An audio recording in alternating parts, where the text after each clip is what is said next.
¿Qué tal? Buenas tardes, bienvenidos todos. Vamos a comenzar esta tarde con el estudio que nos corresponde ver el día de hoy. ¿Ok? Vamos a orar. Nada, les voy a pedir que alguien esté pendiente por si alguien pone un mensaje. ¿Sí? Ok. Bueno, vamos a orar para empezar. Dios Padre, Señor, te damos gracias y te suplicamos que esta tarde tú puedas hablar a nuestras vidas con toda tu gracia, Dios, con toda libertad. Que lo que hoy vamos a escuchar pueda transformar nuestro corazón y nos dé más parecido al de Cristo, Padre.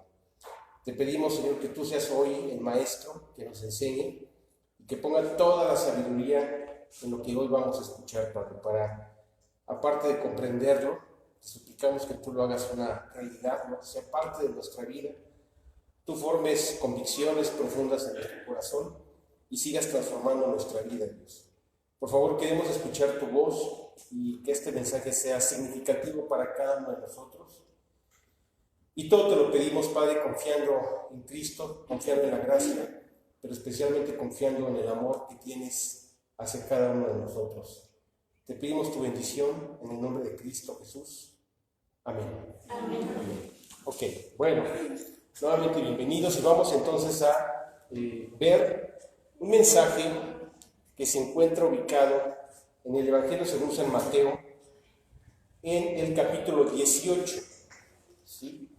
Si quieres irte ubicando, vamos a buscar Mateo 18 y va a ser del versículo 1 al versículo 5. ¿Sí? Como siempre, ya sabes, leemos, vamos entendiendo, contextualizando.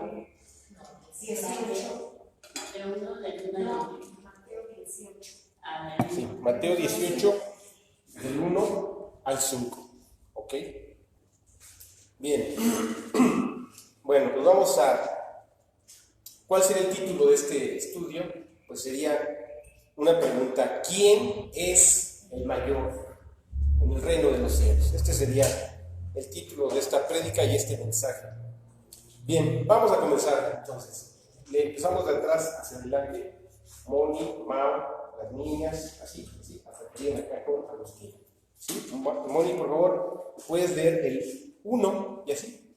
Cada uno va a ir leyendo 1. En aquel tiempo los discípulos vinieron a Jesús diciendo: ¿quién es el mayor en el reino de los cielos?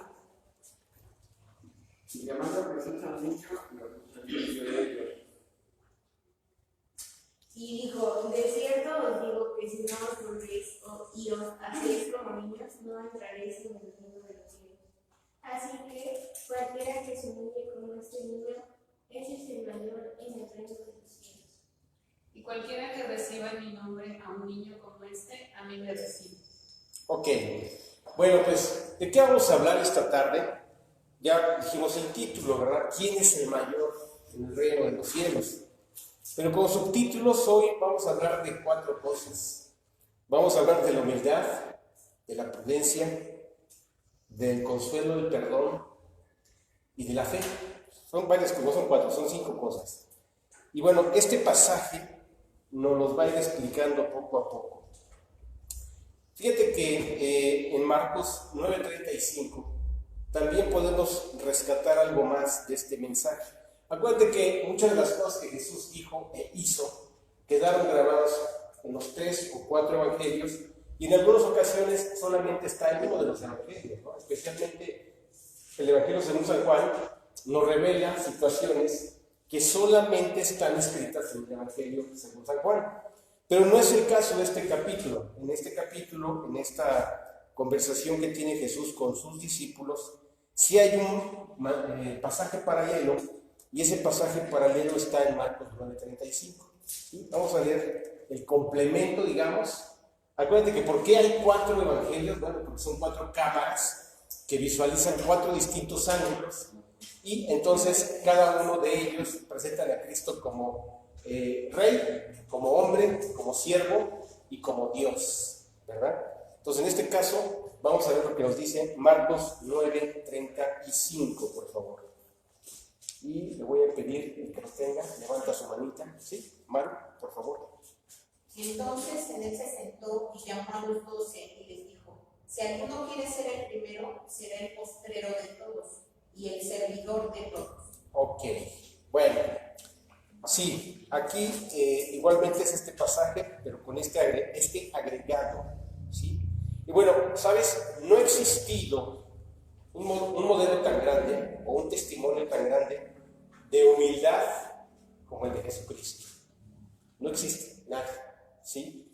Y él aprovechó todas las ocasiones que se le presentaron a lo largo de su ministerio y de su vida para predicar y ser el ejemplo de lo que significaba la humildad, la sencillez que se debe tener. De hecho, hay un pasaje, el pasaje que más claramente se refiere a él en la primera persona del singular, o sea, yo, ¿verdad?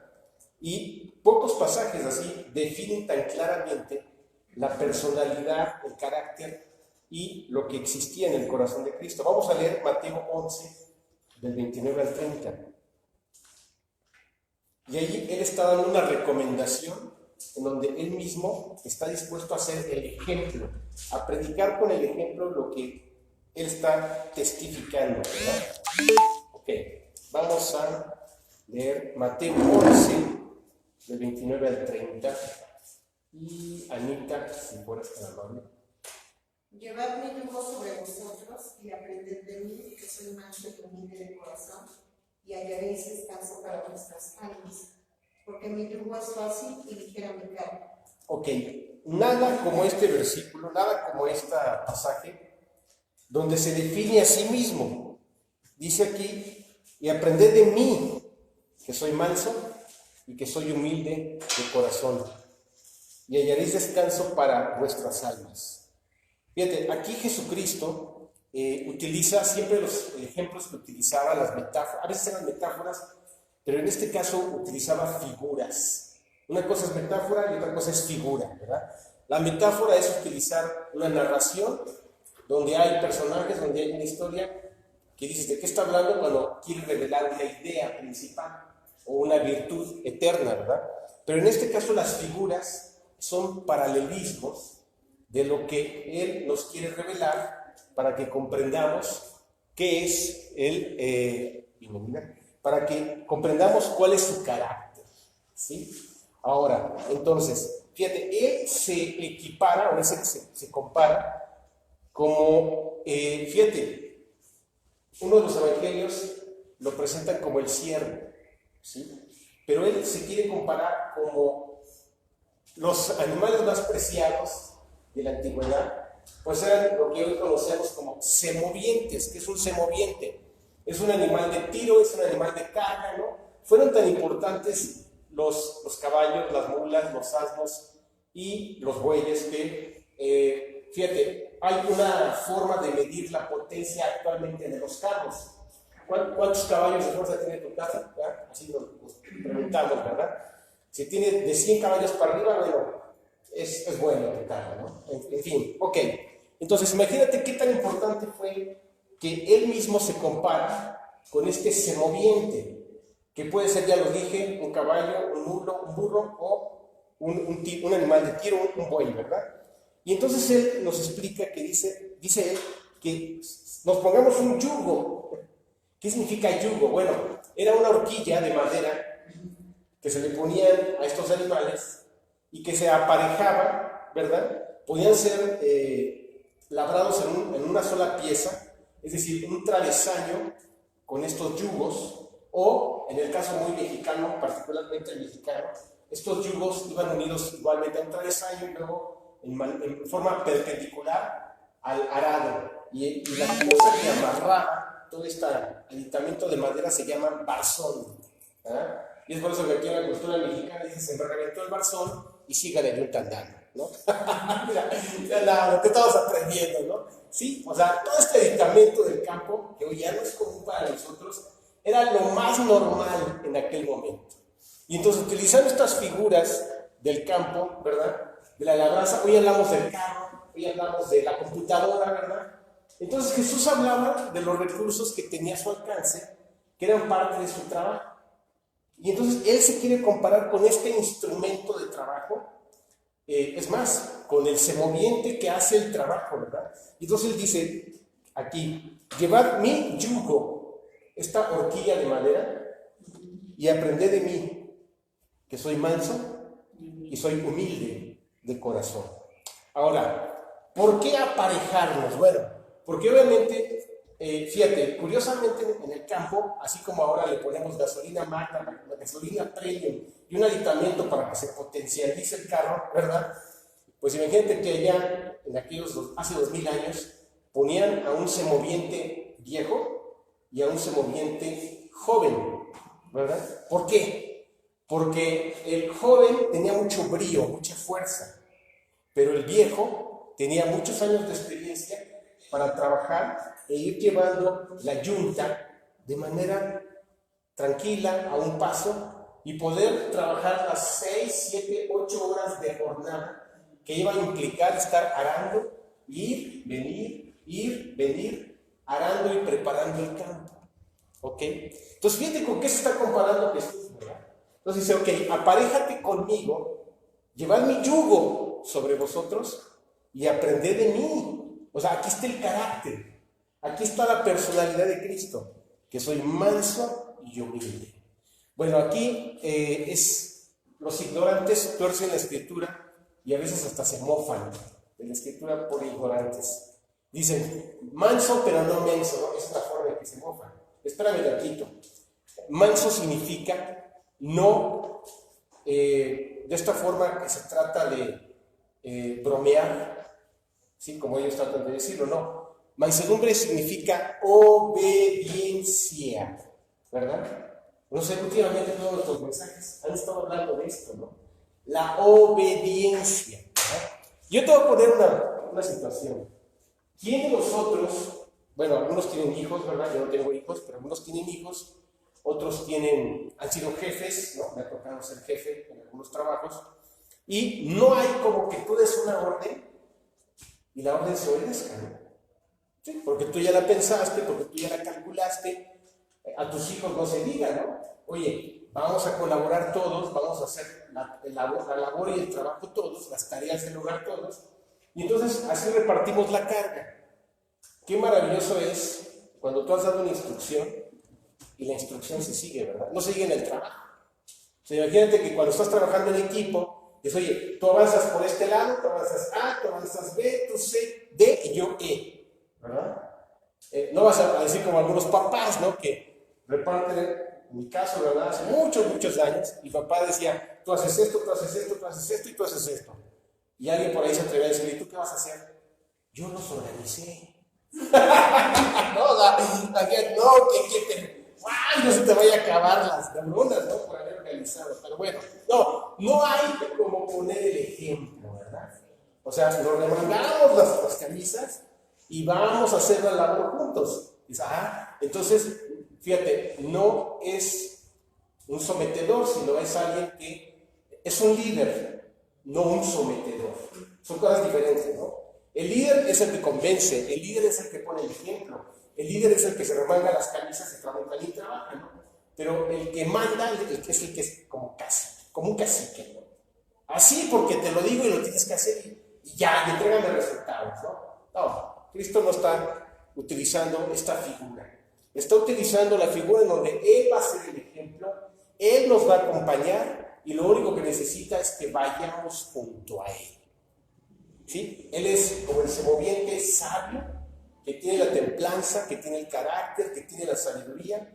Él va marcando la pauta y el paso y la frecuencia, así que como si fuera física, la frecuencia del paso, ¿verdad? Y tú y yo, lo único que tenemos que hacer es ir con Él, junto a Él, ¿verdad? Eso significa, pero bueno, dice manso, el que obedece, y humilde, ¿verdad? La humildad, fíjate, de una vez vamos a entrar al ejemplo que traigo, ¿verdad? Para que este conocimiento sea significativo, ¿verdad? Ok, vámonos al ejemplo. Esto que intenté hacer es la torre latinoamericana, ¿sí? La torre latinoamericana fue inaugurada el 30 de abril de 1956. Esta torre tiene una altura de 166 metros de nivel del suelo a la estructura arquitectónica, y todavía tiene unos metritos más, que es una antena transmisora de una estación de radio, ¿sí? Y me faltó poner aquí el reloj, ¿verdad? Porque así como el Big Ben de Londres, durante muchos años ese reloj fue el reloj más exacto de todo el país, en toda la República, porque estaba conectado a través del Observatorio Astronómico Nacional, ¿verdad? Bueno, hoy creo que ya no funciona. Entonces esta torre tiene 44 pisos, ¿verdad? Y está hecha con una estructura de acero, ¿sí? Y bueno, más o menos esta es la forma que tiene, es el boceto, o el intento de boceto de lo que sería su plano. Pero lo más importante es que, aparte, es bastante altura, ¿sí? Está recubierta con aluminio y cristal, pero lo más interesante es que aquí tiene un cajón de cimentación, ¿sí? De 20 metros bajo el nivel del suelo, y después de esos 20 metros tiene 360 pilotes hincados. ¿Qué significa esto? Hundidos a nivel de más allá, o sea, en total son 50 metros de profundidad su cimentación, para poder soportar estos 166 metros de altura, ¿sí? Ha soportado, espérame, ¿por qué 361 pilotes de concreto? Porque la Ciudad de México no es el lugar más adecuado, indicado para edificar grandes edificios. Es más sólido el suelo en Puebla que en la Ciudad de México. ¿Por qué? Porque la Ciudad de México, acuérdate que fue un lago que se secó, que fue desecado, bueno, así se dice, que fue, vamos, ya se acabó el lago y entonces quedó una capa arcillosa que suele medir unos 20 metros de profundidad, ¿sí? Entonces, un terreno inestable. Entonces, imagínate que este edificio ha sido comprobado su resistencia, su capacidad antisísmica, porque ha soportado los 3 principales sismos que han sucedido en México: 1957, 1985 y 2017. ¿Y sabes qué le han hecho los sismos? Ni cosquillas, ¿sí? Es increíble. Nada, ¿por qué? Por esta profundidad. Pero bueno, ¿por qué quiero que esta tarde sea un conocimiento significativo? Porque esto me va a ayudar para que entendamos lo que es la humildad y lo que es la fe, ¿sí? De hecho, la humildad, vamos a ponerla que es lo que está situado de aquí a acá. Humilde o humildad, ¿sí? Y de aquí para arriba, de aquí hasta acá, vamos a pensar que esto es la fe, ¿sí? O sea, ¿qué aplicación práctica tiene la humildad en nuestra vida? Es el cimiento espiritual que nos permitirá crecer en la fe, ¿sí? Porque el justo por su fe vivirá, ¿sí? Porque por fe andamos, no por vista.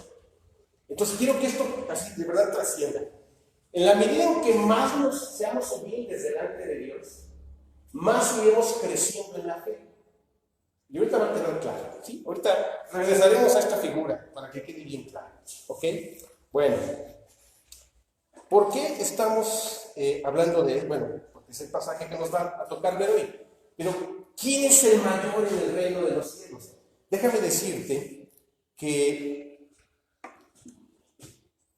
los apóstoles venían discutiendo en el camino acerca de quién sería el mayor en el reino de los cielos. De hecho, ellos no alcanzaban a entender que, pues antes que tener privilegios, ¿verdad?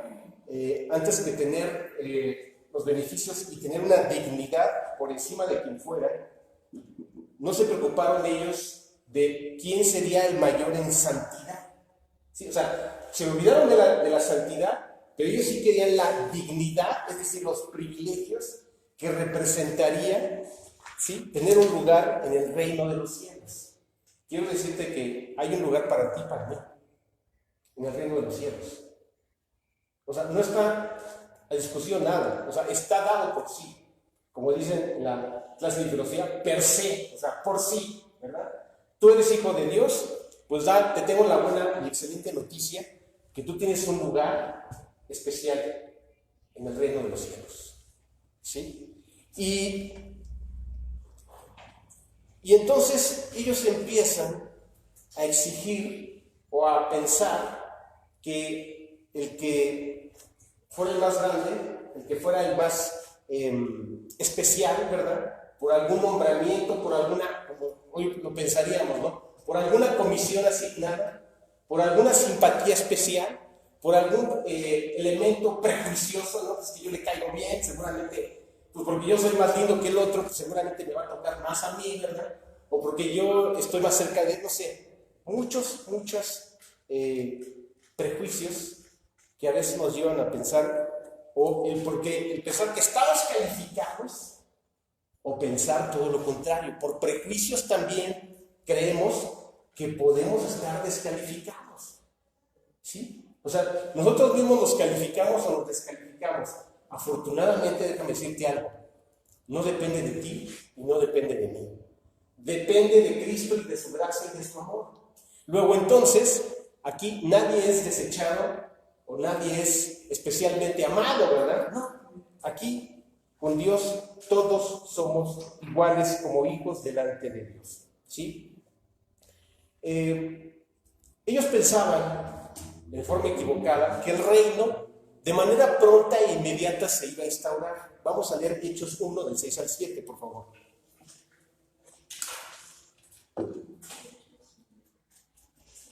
¿Uno del qué? 6. Del 6 al 7. Espera, pero vamos, me falta decirte algo importantísimo. ¿Cuál era el contexto en el cual inmediatamente se comentó, se hizo esta plática, que fue un poco atropellada, donde hubo discusión entre ellos? Jesús les acababa de decir que venía su hora y que pronto el Hijo del Hombre sería humillado, sería escarnecido y moriría, iría a la cruz a morir por nosotros. Entonces imagínate que él les acaba de decir esto, pero finalmente les dice que entonces él estaría siempre en el reino de su Padre, instauraría el reino de su Padre entre nosotros, y lejos de querer indagar o profundizar en lo que significaría pagar el precio, en lo que significaría las palabras profundas y trascendentes que Jesús estaba diciendo, que habría que padecer y morir para luego resucitar. Ellos inmediatamente quieren los privilegios y quieren los beneficios, pero pasan por alto por completo lo trascendente que está diciendo él, ¿no? Ser obediente a Dios hasta la muerte, morir por nuestros pecados, ¿verdad? Obedecer la voluntad del Padre. Eso se les olvida, en eso no se detienen, ¿verdad? Como solemos ser todos los días humanos. Ok, vamos a leer Hechos 1 del 6 al 7. Mauricio, por favor. Entonces los que se habían reunido le preguntaron, diciendo: Señor, ¿instaurarás el reino a Israel en este tiempo? Y les dijo: no os toca a vosotros saber los tiempos o las sazones que el Padre puso en su sola potestad.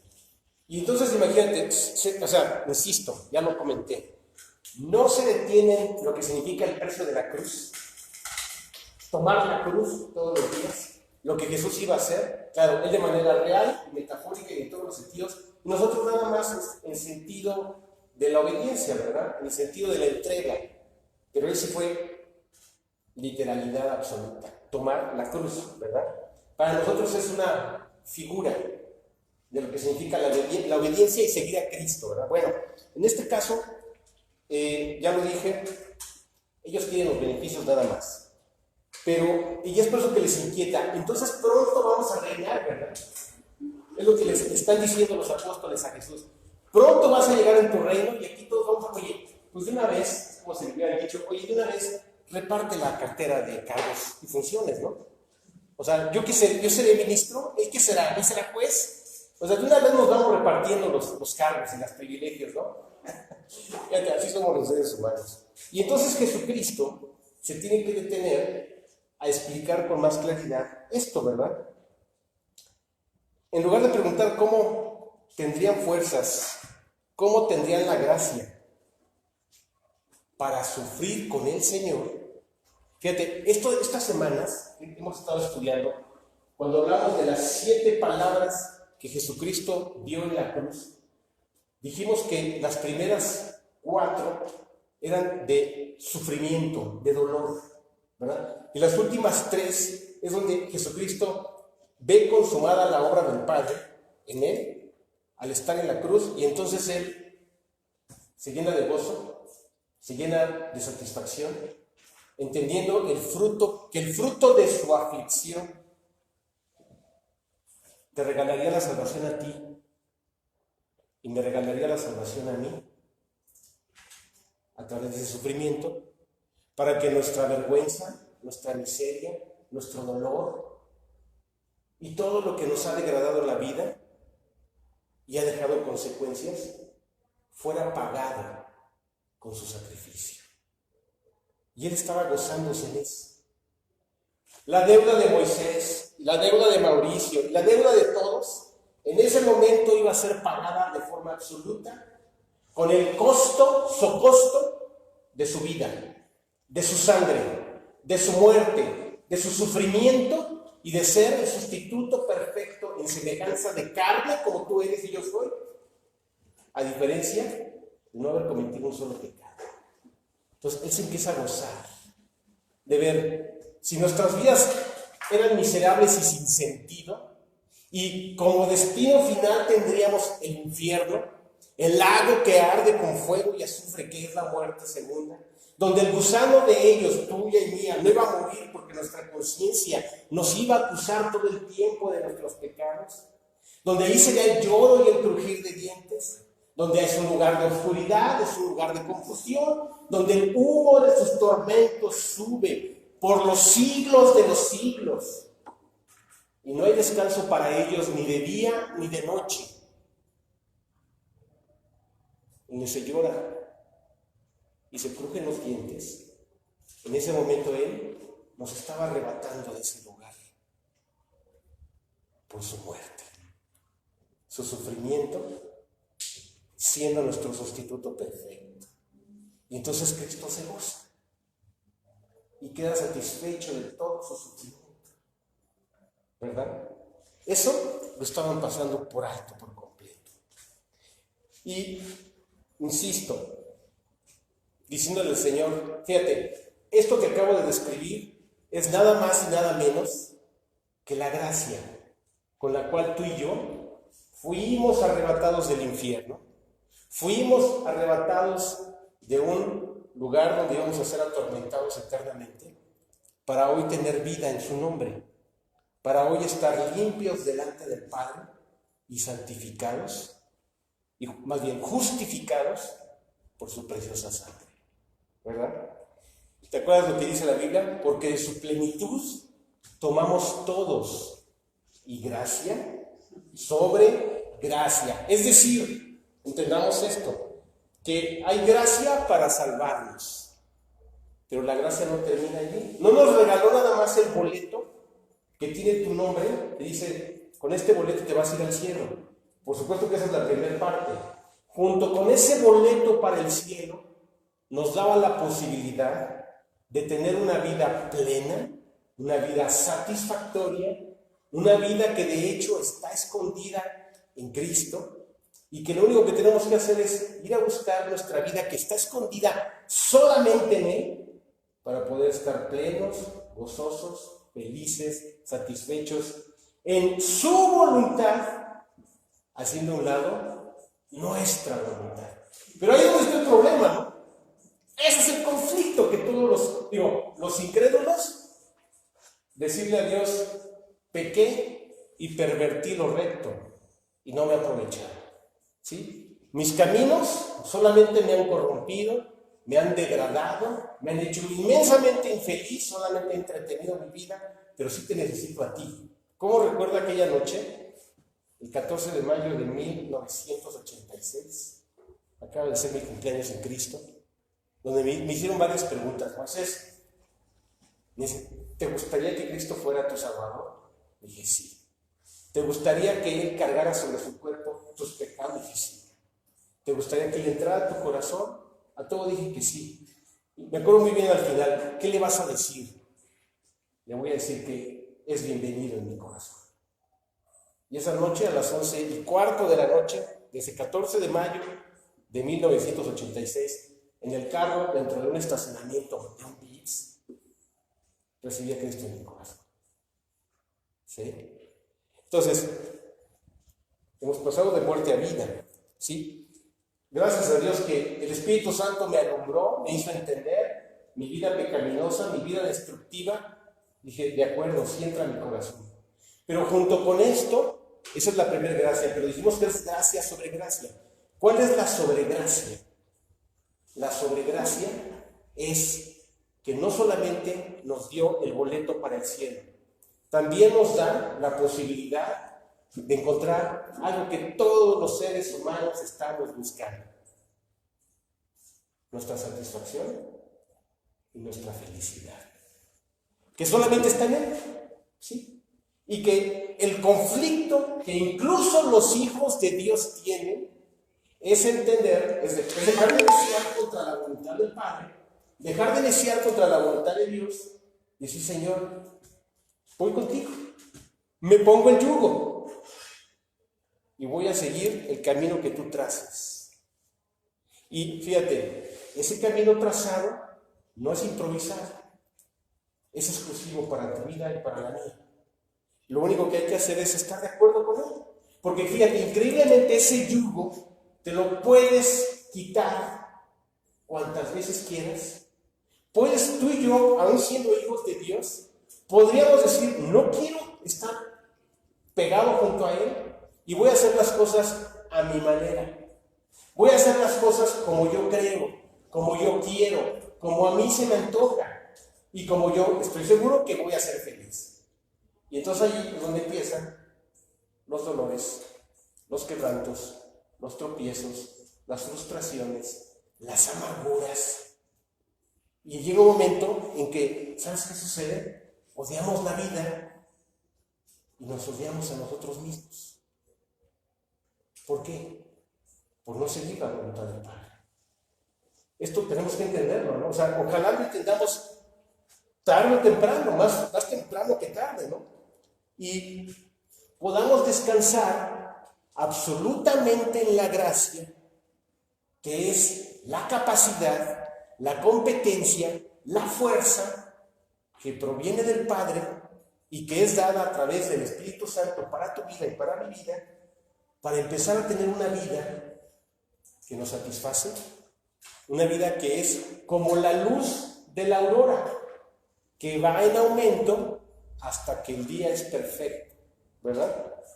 Y entonces, si encontremos en Él un absoluto contentamiento, que miremos así todo lo que ha sido necesario para poder llegar a esta conclusión, y así como Jesucristo vio el fruto de su aflicción en la cruz y quedó satisfecho porque eso nos iba a dar la salvación, nosotros también nos demos cuenta que al seguir su voluntad, su forma, siendo mansos, ya quedó claro ese concepto, siendo obedientes a Él y siguiendo su voluntad, empecemos a darnos cuenta que Él sí tiene el camino de vida, el camino de plenitud que Dios ha diseñado para tu vida y para la mía desde la antigüedad pasada, ¿verdad?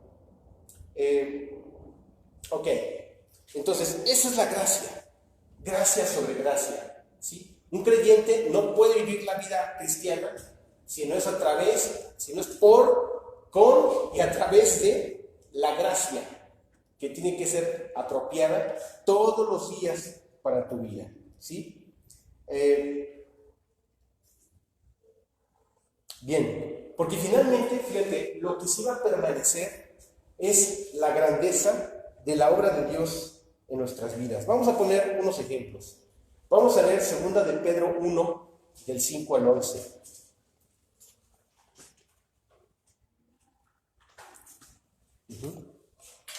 Segunda de Pedro, del 5 al 11.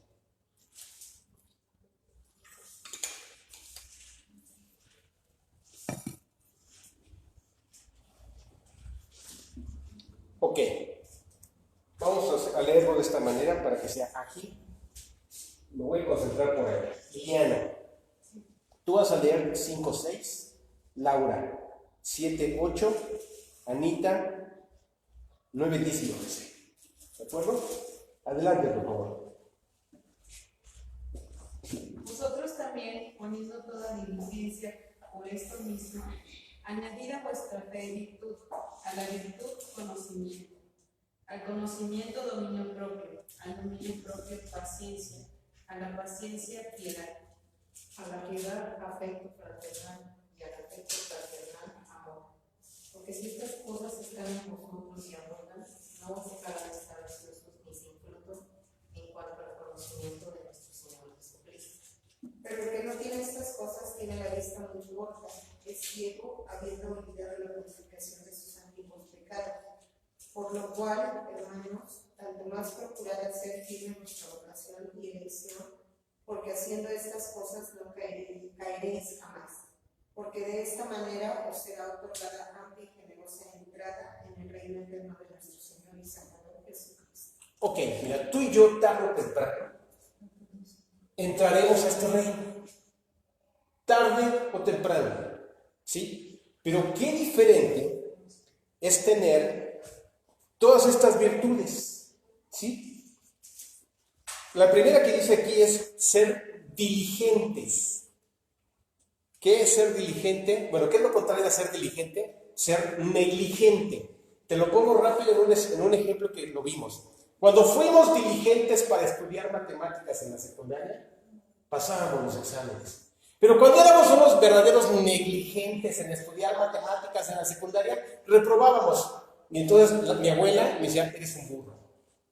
Y todavía había una voz que te condenaba, que te decía, no estudiaste por burro, ¿verdad? Y por eso reprobaste. Entonces esa es la diferencia entre diligencia y negligencia.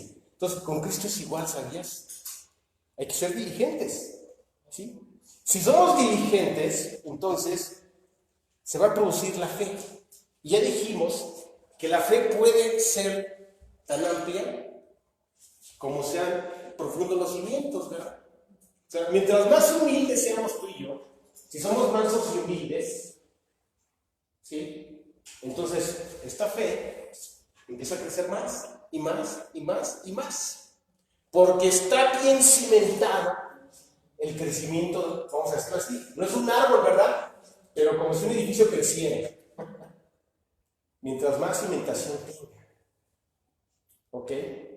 Entonces, sí, definitivamente está de por medio tu decisión. Tu decisión consiste en ser diligente o ser negligente. Me acuerdo muy bien, en algún momento de la crisis de la adolescencia en la secundaria, empiezo a sacar por 6. Y afortunadamente, yo digo, antes pensé que era una maldición, pero no fue una bendición. La abuela acusadora con el dedo acusador, eres un burro. Ja, ja, ja, mira, y luego para acabarla de hablar, nunca lo hagas. Mira tu hermanito, oye, qué chulada de nieto tengo, ¿verdad? Así. Te dan los demás, a lo mejor te importa nada las matemáticas, pero cuando te dicen que tienes un hermano que es inteligente, pero es el burro, te dan en lo demás te duele, ¿verdad? Entonces dije, pues le voy a demostrar, le voy a tapar la boca y me voy a poder estudiar matemáticas. Y entonces no estaba sacando puro 6, empiezo a sacar 9 y 10. Entonces llegaba así, y yo me ponía, mira, ya le tapé la boca a la abuela, ¿no? Sí, más o menos eso. Pues bueno, ¿qué crees? En el reino de los cielos es algo parecido. Es algo parecido y depende de tu diligencia o negligencia. ¿Sí? Y si tú comprendes algo importantísimo, es sencillo, es básico. Y te lo voy a decir. Si tú y yo comprendemos y le decimos a Dios, ¿cómo te necesito? Entonces eso, estás ya dentro del terreno de la humildad para depender de Dios. Y entonces con la humildad ¿verdad? Que es esto, que es la estructura que cimienta, tu fe va a empezar a crecer. Empiezas a ver respuestas, empiezas a ver bendiciones, empiezas a ver la mano de Dios sobre tu vida. Dices, no cabe duda que es no a mi manera, no bajo mis formas, sino es bajo tu voluntad, Señor, ¿verdad? Y es un círculo virtuoso, ¿verdad? Y aquí todo esto que acabamos de leer, una virtud que trae conocimiento, dominio propio, paciencia, piedad, amor fraternal, y todas estas cosas no son otra cosa que los frutos del Espíritu. ¿Sí? Sí. Para que el Espíritu Santo se mueva en nuestras vidas, es necesario e indispensable la unidad, la obediencia a Dios. Y entonces, cuando ya haya habido mucho fruto, pues estaremos satisfechos. Pero si no lo tenemos, entonces dice aquí la Biblia, no lo digo yo, lo dice Dios, somos de vista corta. ¿Y qué significa ser de vista corta? No ver más que para esta vida, pero no ver más allá de lo que es el reino de los cielos. ¿Sí? ¿Por qué? Porque somos de vista corta, porque no somos agradecidos con aquel que murió por nosotros y nos regaló la salvación. Aquel que dejó la cuenta grande, negra, esas páginas negras de nuestra vida, que fueron borradas con su sangre, ¿verdad? Somos de vista corta, somos ciegos, olvidando por completo la purificación de nuestros antiguos pecados. Pero si tú y yo hacemos un alto y entonces si vamos por ese camino correcto, de esta manera se dice que se abrirá una amplia y generosa entrada al reino de los cielos de nuestro Señor y Salvador Jesucristo. ¿Sí? Ahora, vamos a ver la otra cara de la moneda. Vamos a leer, Ale, por favor, vas a leer 1 Corintios 3, del 11 al 15.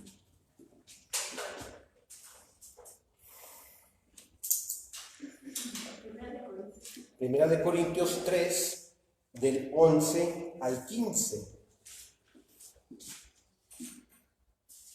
Porque nadie puede poner el fundamento en el que está puesto, el cual es Jesucristo. Y si sobre este fundamento alguno edificar oro, plata, piedras preciosas, madera, heno, hojarasca, la obra de cada uno será manifiesta, porque el día la declara, pues como el fuego será revelada en la obra de cada uno, cual sea el fuego de probar. Si permaneciere la obra de alguno que sobreedificó, recibirá recompensa. El último 15. Si la obra de alguno que se quemare, él sufrirá la pérdida, si bien él mismo será salvo, aún así como por fuego. Ok, sí sabes que existe el tribunal de Cristo. El tribunal de Cristo es único y exclusivo para los que somos hijos de Dios. ¿Por qué un tribunal de Cristo? Sí, acuérdate, no es el juicio del gran trono blanco, eso es para... Sí, fíjate, en ese juicio del gran trono blanco va a estar formado hasta el diablo para ser juzgado. Entendamos esto, ¿eh? Y todos los que rechazaron la salvación que Cristo nos regalaba, ¿sí? Pero el tribunal de Cristo es para los hijos de Dios. O dicho de otra manera, nadie podría estar en una fiesta de graduación si no sacó todos los créditos de la carrera. Es obvio, ¿verdad? Bueno, pues imagínate que el tribunal de Cristo es exactamente eso. El día de la ceremonia de juramento de grado o de toma de grado, ¿sí? Están todos los que han ya aprobado todos los créditos, pero es muy diferente pasar con 6.5 a pasar con 9.5 para arriba, ¿verdad? Hay una gran diferencia, ¿sí? De aprovechamiento, de calidad en el estudiante, ¿verdad? En el proceso de aprendizaje. Ok, pues el tribunal de Cristo es exactamente eso. Y aquí nos lo metaforiza de una manera increíble. Dice que ese día, sí, vamos a ir a la eternidad futura, ¿no? Esto que estamos leyendo, ese día, metafóricamente hablando, se va a probar el fundamento sobre el cual tú y yo edificamos. Unos edificaron sobre el oro, la plata y las piedras preciosas. Qué metáfora, ¿no? Los tesoros del reino, los tesoros de la gracia. Está clarísimo. Pero otros dicen que edificaron sobre madera, heno y hojarasca. O sea, sobre cosas que no son permanentes, ¿ok? Que se pudren incluso, ¿sí? Y luego dice aquí, la obra de cada uno será manifiesta, porque el día la declarará, pues por el fuego será revelada, ¿sí? Y la obra de cada uno, cual sea, el fuego la probará. Imagínate, ¿no? Pablo decía que cada vez que él obedecía, creía y seguía en la obra del Señor, dice Pablo, cada afrenta, cada dolor, cada sufrimiento, que después de haber pasado eso, quedaba hecho su depósito para aquel día. ¿Es depósito? ¿Así como un banco? Sí. Sí, efectivamente. ¿Para aquel día? ¿Para qué día? Para el día en que lo que tú y yo hemos dejado hacer o no hacer de Cristo nuestras vidas, ese día, te guste o no te guste, estés de acuerdo o no estés de acuerdo, te tome por sorpresa o lo estés esperando, ¿sí? Ese día va a ser pasada por fuego. Y entonces, si permaneciera en la obra de alguno que sobreedificó, recibirá recompensa. Si la obra de alguno se quemare, él sufrirá pérdida. Si viene el mismo, no lo van a echar del cielo. No le van a decir, largo de aquí. No. Dice que él, a pesar de todo, será salvo. ¿Sí? Pero así, aunque así, como por fuego. Qué claro está esto, ¿no? O sea, un día vamos a darnos cuenta lo que hicimos de nuestra salvación, lo que hicimos con la gracia. ¿Qué hicimos? ¿Gracia sobre gracia? ¿O desperdiciamos la gracia? Pero eso, te digo, ¿estás preparado o no estás preparado? ¿Lo esperes o no lo esperes? ¿Te guste o no te guste? Un día tú y yo tendremos que comparecer delante de Jesucristo. Y ahí quedará claro si todo lo que hicimos fue de Dios, por Dios y para Dios, o fue para entretener la vida. Si fue madera, heno o hojarasca. Que conste, ¿eh? Esto es una proyección hacia el futuro. Una proyección del día del tribunal de Cristo para los hijos de Dios. ¿Sí? Ok. Entonces, Mateo, más bien, en este pasaje que estamos leyendo, los apóstoles insistían que quién iba a ser el mayor, quién iba a ser el más grande, quién iba a tener el lugar privilegiado.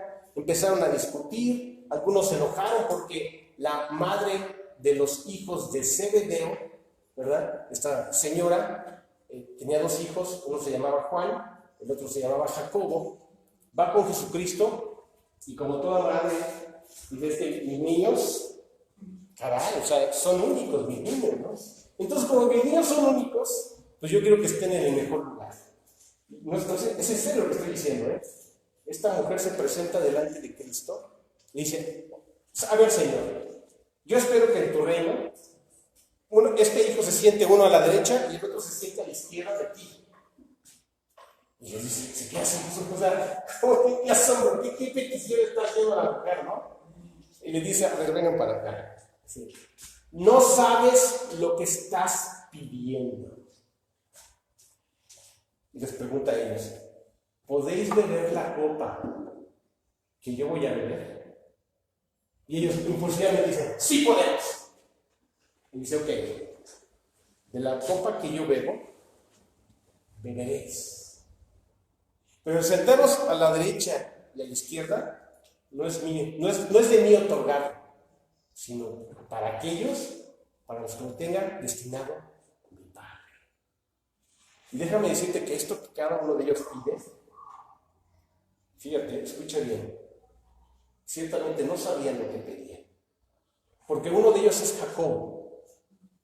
¿Y sabes quién es este hombre?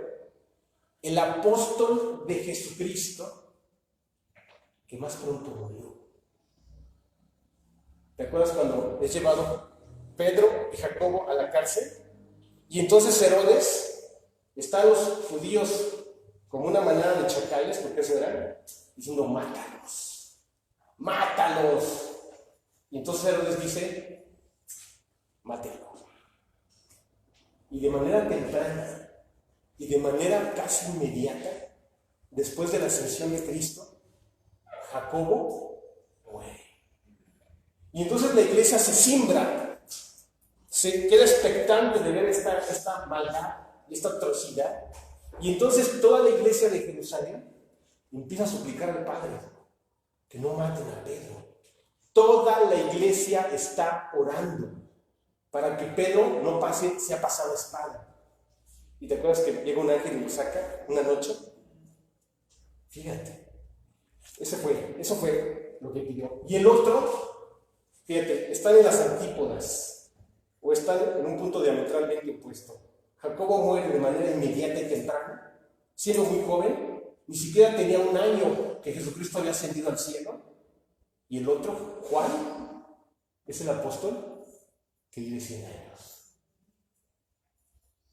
Jesús les dijo, no saben lo que están pidiendo. ¿Podéis beber la copa que yo voy a beber? Y por su propia boca dijeron, podemos. No te espantes, o sea, no hay que preocuparnos.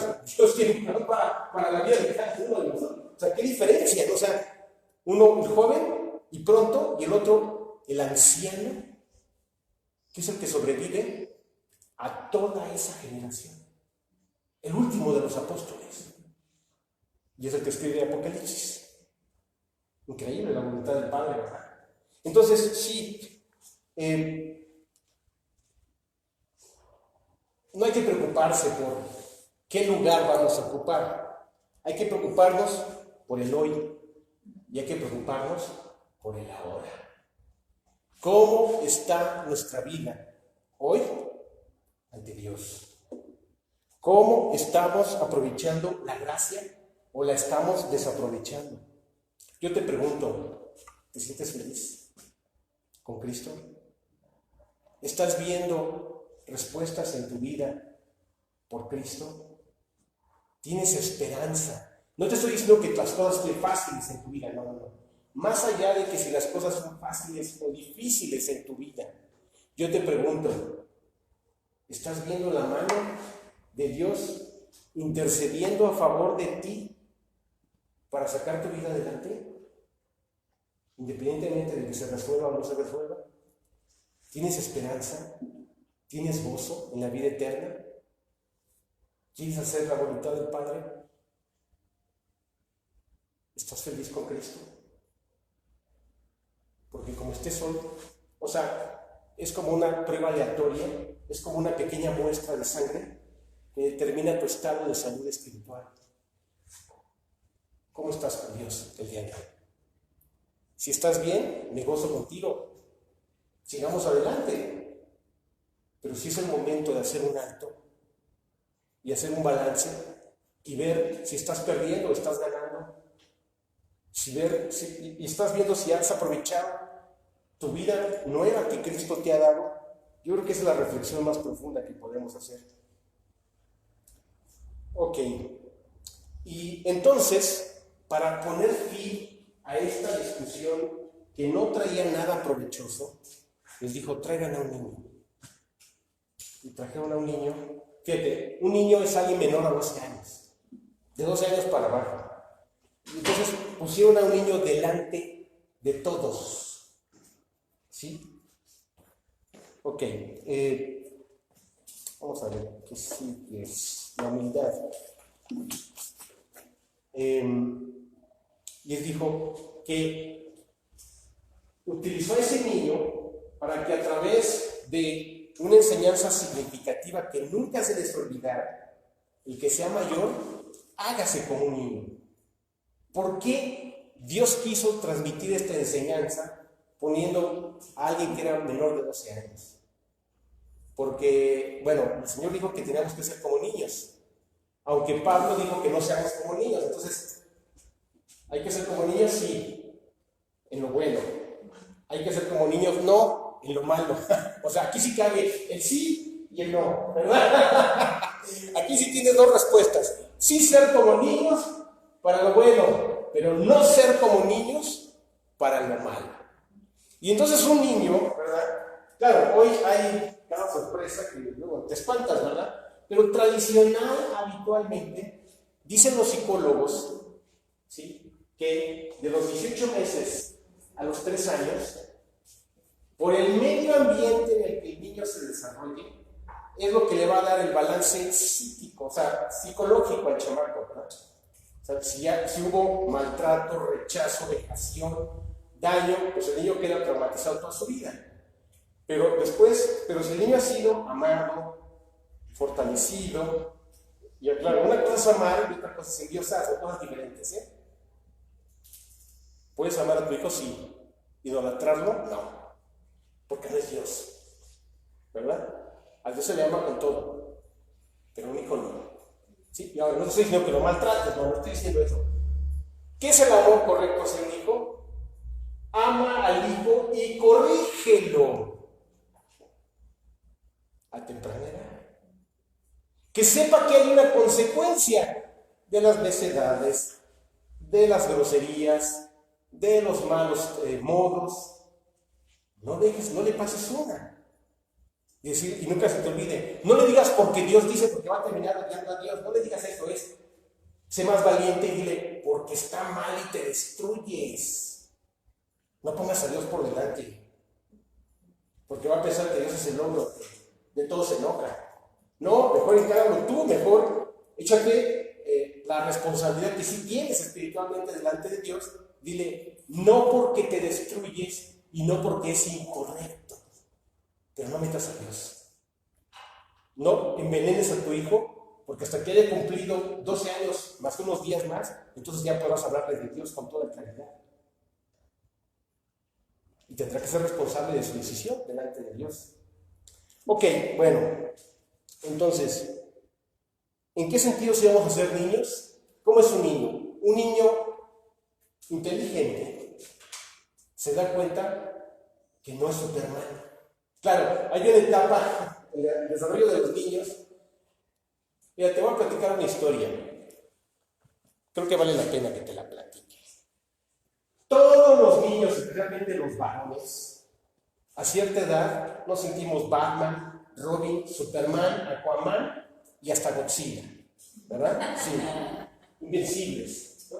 Pero estas paredes se encargan de ubicarnos de vez en cuando, ¿no?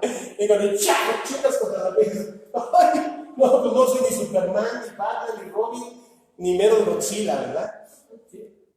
Me acuerdo un día que estábamos en Valle de Bravo y una pareja de franceses traía un negrito. Un negrito.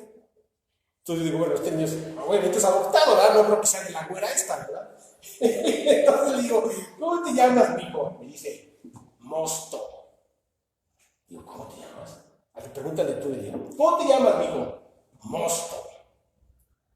No te exactamente, él era monstruo, ¿no?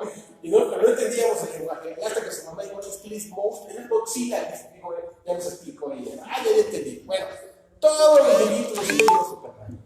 A mí, ¿sabes cómo me di cuenta que no era Batman? Me pongo mi máscara de Batman, estaba en la casa de la abuela, salgo corriendo, siguiendo a mi tía que iba a la tienda, de repente volteo y un Volkswagen quedó así de mi cara, a 30 centímetros de mandarlo, por haber salido corriendo y no haber volteado a ver el carro que venía. La vida se encarga de ubicarte para que entendamos que no somos eso. Entonces, ser como niños. Un niño no es Superman, un niño no es nada de eso. Y entonces aprende, ¿sabes qué? A obedecer y a seguir instrucciones. ¿Cómo recuerdo dos momentos de mi vida? Una, practicando un arte marcial, y otra, haciendo el servicio militar. En sexto de primaria voy a practicar judo, y nos dijo el profesor, de origen japonés. Olvídense de sus manitas. Aquí la ley soy yo. ¿Sí? Entonces, a las primeras llaves, que te empiezan a hacer, dices, ya, por favor, aguántese. Mamá, no le llames a tu mamá porque aquí yo se deja. Y entonces ya cuando quería te soltaba, ¿no? Entonces sí, hay un momento que dices, no, hay que cuadrarse ante la autoridad. Y luego en el servicio militar, bueno, ahí no puedo decir por qué. Ahí son peores, ¿no? Te dicen cada cosa que no, mejor eso no lo digo. En fin, te ubicas de tu realidad.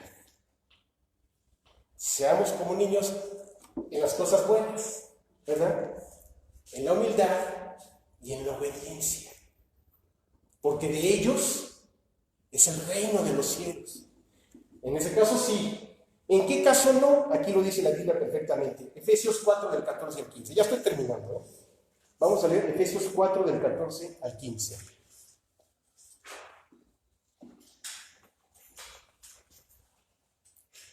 Efesios 4 del 14 al 15. ¿Y quién no ha leído? ¿A quién no le pido que lea hoy?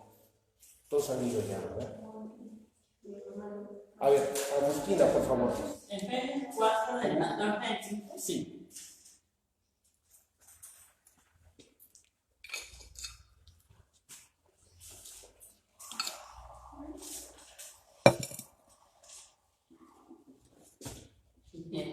Para que ya no seamos niños fluctuantes, llevados por doquiera de todo viento de doctrina, por esta estratagema de hombres que para engañar emplean con astucia las artimañas del error, sino que siguiendo la verdad en amor, prestamos en todo en aquel que es la cabeza, esto es Cristo. Ok, entonces ya entendimos cómo sí vamos a ser como niños y cómo no debemos ser como niños.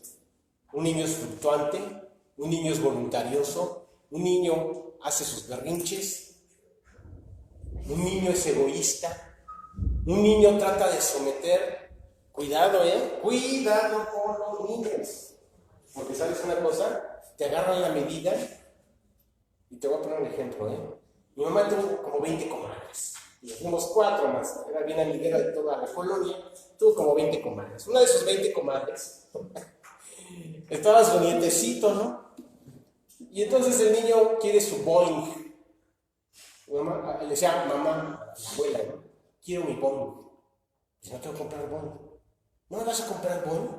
Se tira al suelo, se revuelca, llora, le empiezas a dar el espasmo del sollozo. ¿Sí sabes lo que es eso? Y se priva. Y entonces la abuela se queda, criatura de mi vida, no corran por su Boeing, lo levantan. Ya, chao, con su Boeing ahí, ¿no? ¿Y sabes qué dijo el chamaco? No, que no. Y dices, no, hay unos manipuladorcitos que dan miedo, Entonces, de esos niños no, de esos niños no, por favor. Porque ¿sabes qué sucede con esos niños que son manipuladores, controladores, chantajeadores? ¿Sabes qué sucede? Se convierten en adultos manipuladores, chantajeadores, sometedores, maltratadores, niños malos. Cuidado. ¿Ok? Bueno.